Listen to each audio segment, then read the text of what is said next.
Hello and welcome to Brannock's Reviews. Today I'm going to be talking about just an update really on the situation with the movie Tenet, which is out allegedly on the 17th of July. Now this is kind of a follow-up video to something that I did a few weeks ago.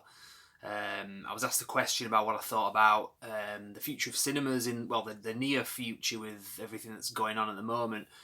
And I'm guessing, obviously, given that most other films had to cancel, people are just expecting there isn't going to be much coming out within the next few months, if anything at all. And that seems to be the case, but I think people are kind of guessing that Tenet was going to be pulled as well. And that seemingly was the last one to actually back out and say, right, we're delaying this film, because otherwise it's got a 17th of July release date. And the day I'm doing this video, it is Friday the 22nd of May, so it's almost 2 months out and they still haven't budged. Not only have they not budged, they've been quite vocal, Christopher Nolan and Warner Brothers, about wanting to keep that release date. So much so, they've even released a new trailer today, which looks really good, and I'll get into the specifics of that shortly.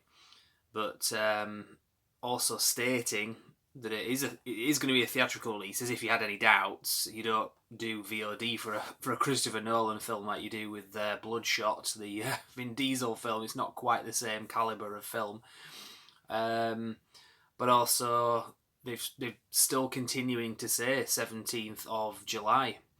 Now the actual trailer itself, I didn't see it say that in the trailer, but on the YouTube link it does say that below the video.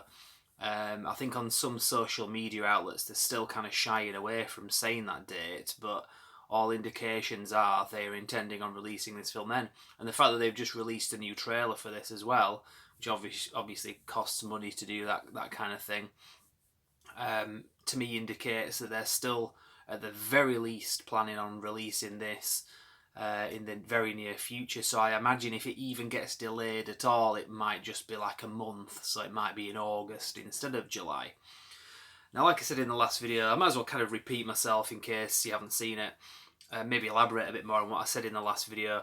If they do release this film, it does beg a lot of questions, like how is that going to work? Is it going to jeopardise the film's box office takings?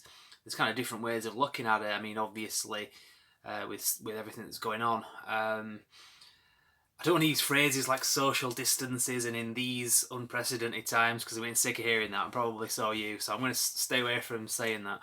But obviously with everything that's going on, there's not going to be as many people maybe allowed into the cinemas, so that fundamentally means that's a reduction of cinema tickets, so that's going to hurt the box office.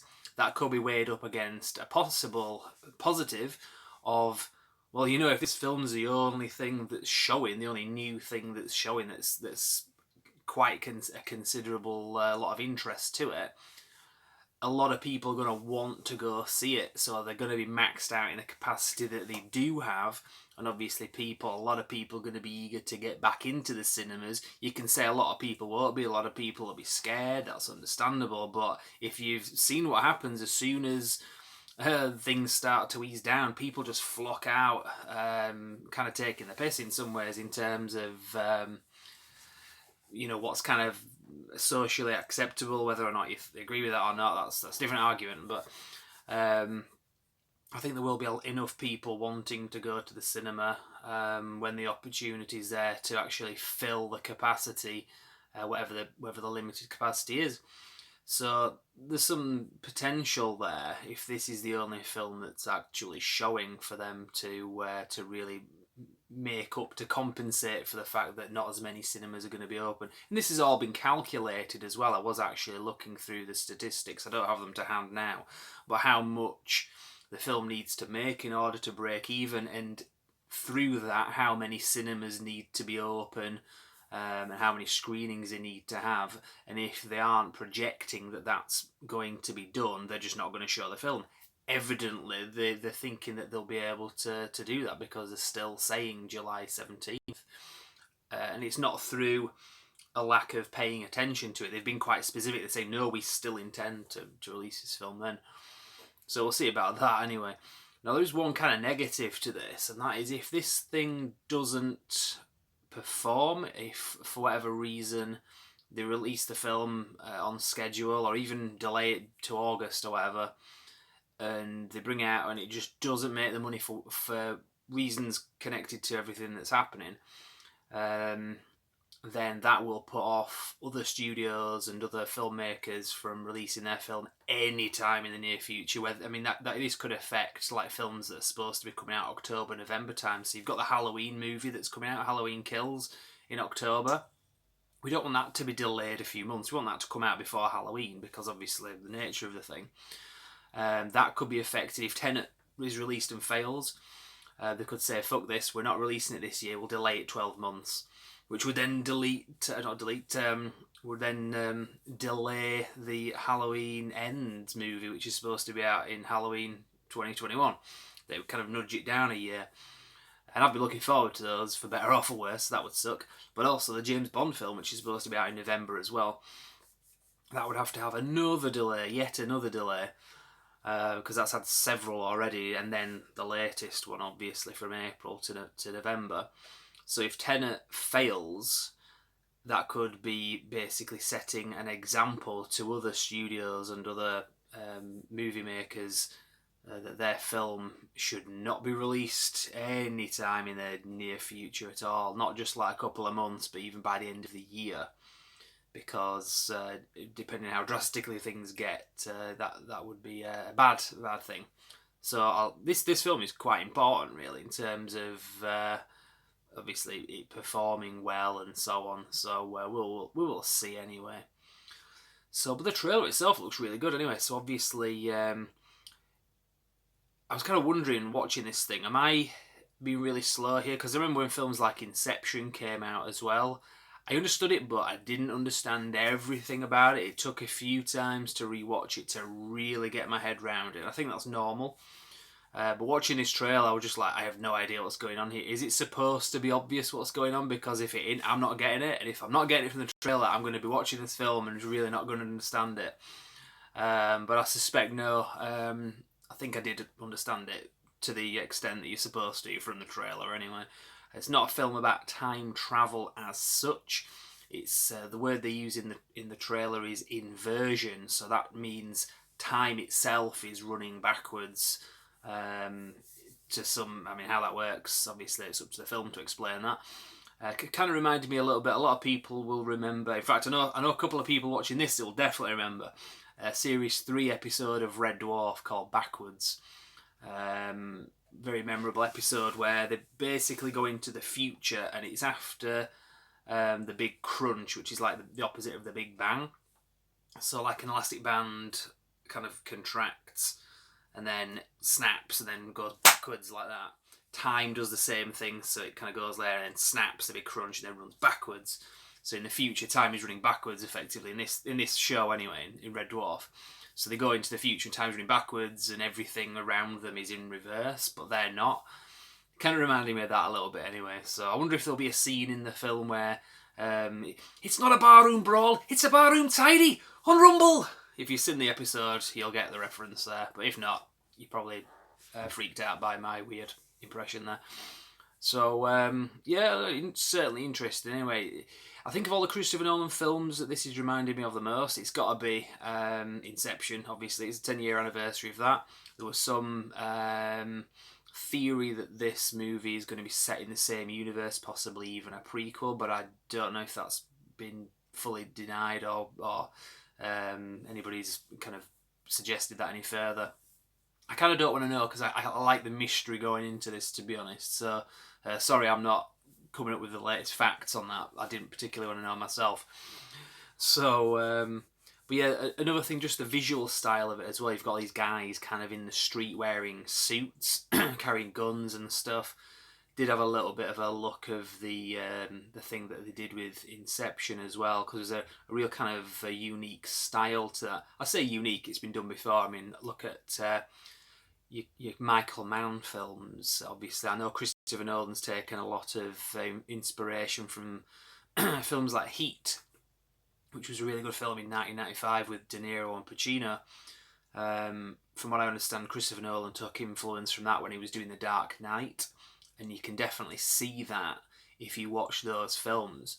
So I was getting a bit of that vibe from this as well, because the last few films that he's done haven't really had that.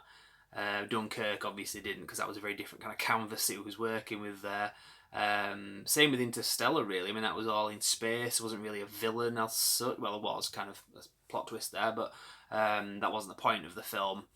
And obviously, I suppose you could say the Dark Knight trilogy have a bit of that look as well, like guys in suits kind of doing stuff.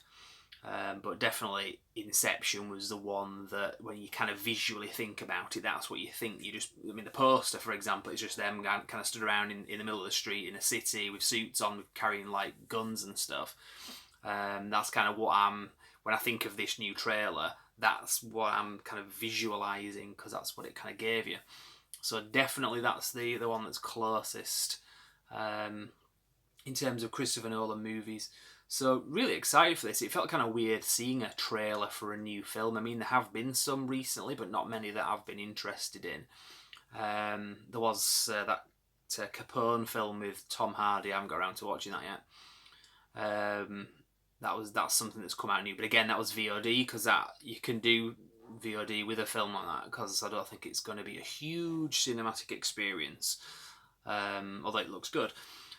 As much as a Christopher Nolan film that, not just, I mean, cinema even doesn't really cut it. I think really you have to go IMAX with something like this. I think that's going to be difficult. I'll see what I can do for that. I went to see Dunkirk in IMAX. I didn't see Interstellar in IMAX. I kind of regretted it, but I still enjoyed it, to be fair. But we'll see what availability there is as well. Plus, I know if I book tickets for this film, I'm going to jinx it. Buff, if you're watching this, what do you think? Shall we book tickets for this? Because last time we did that, it didn't end well, because we booked tickets for No Time to Die, the James Bond film, the day before they cancelled it as well. So that was a bit of a pain in the ass. So I felt like I jinxed it by doing that. So what do you think? Should we book tickets for this one, or should we just give it a bit longer? I don't know if tickets are even on sale yet, but we'll see. Or should we just give it a little bit longer and just maybe wait it out and not have to faff around with refunds again like we did before? Anyway, I think I've pretty much rambled on. So, like I say, I'm quite optimistic about the film itself being good. I'm not as optimistic about the film actually getting released in July, but all information that we've got so far indicates that not only are they still planning on releasing this film in July, the fact that they're spending time and money advertising this film now as if it's going to be coming out in July makes me think that at the very least they believe that there's a chance of it. And I kind of trust their judgment on such matters more than I do my own, because they're obviously in the industry and getting all sorts of information coming to them. But who knows, anything could happen. So, right, I'll leave it there. Brandix Reviews. I'll see if I can do some more videos on the channel in the near future.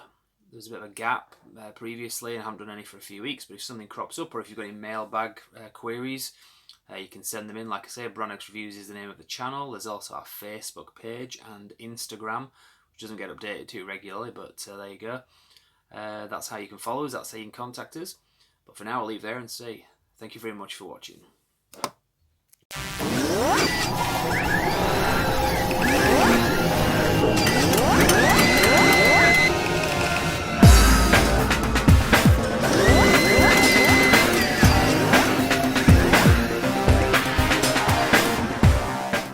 Oh, hello. What a nice day.